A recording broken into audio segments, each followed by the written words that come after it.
right, so this is that number 18. So number 18 from section 11.5. We need to solve this equation. So we're going to solve this using the common denominator method, meaning we're going to get all the same denominators, and then we can rewrite it using none of the denominators. So let's go ahead and do that. So first we have 10 over x plus 3 minus 3/5. I'm going to rewrite that as plus a negative 3 over 5. And that is equal to 10x plus 1. Now I'm going to factor that denominator. It's really 3 times x plus 3. Okay, I just factored out a 3 from each term. So let's get common denominators. So we have a 3 times x plus 3, we have a 5, and we have an x plus 3. So we're just going to multiply every denominator by the other two denominators. So here's what I mean. This has the x plus 3, it's missing the 3 and the 5. So we're going to multiply both by 3 and 5. Okay? For this second one, we have the 5, we're missing the 3 and the x plus 3. So we're going to multiply top and bottom by 3 times x plus 3. And this last one has 3 and x plus 3. So we just need to multiply top and bottom by 5. All right?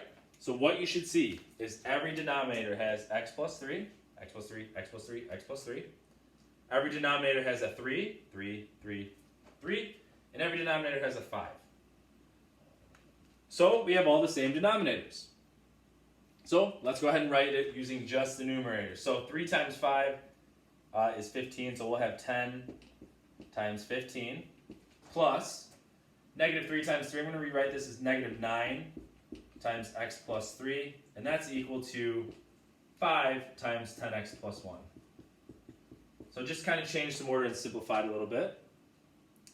Let's keep simplifying. 10 times 15 is 150 plus negative 9 times x is negative 9x. Negative 9 times 3 is negative 27.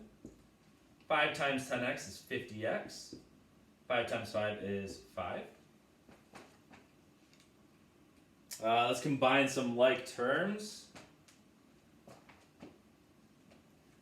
Alright, so I'll have negative 9x. 150 minus 27 is going to be 123.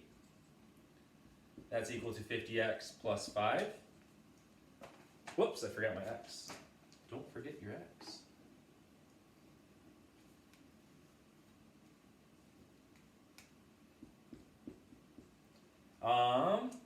Let's get all of our x over to one side, so I'm going to add 9x to both sides,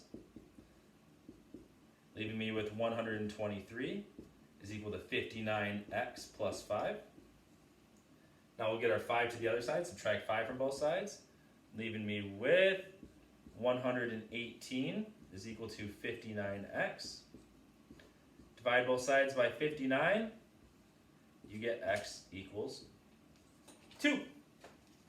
That should be our final answer. We double check to make sure that's not one of our restrictions. If we plug in 2, does not make that denominator equal to 0. Obviously doesn't make that one, and does not make that one. So, common denominators. After we have our common denominators, rewrite using just the numerators. Okay, so I changed this 3 times 5 to 15 here. I changed the negative 3 times 3 to negative 9 here. And here I did 5 times that 10x plus 1. Imagine that this is in parentheses. Then we simplify. That's number 18, section 11.5. Great.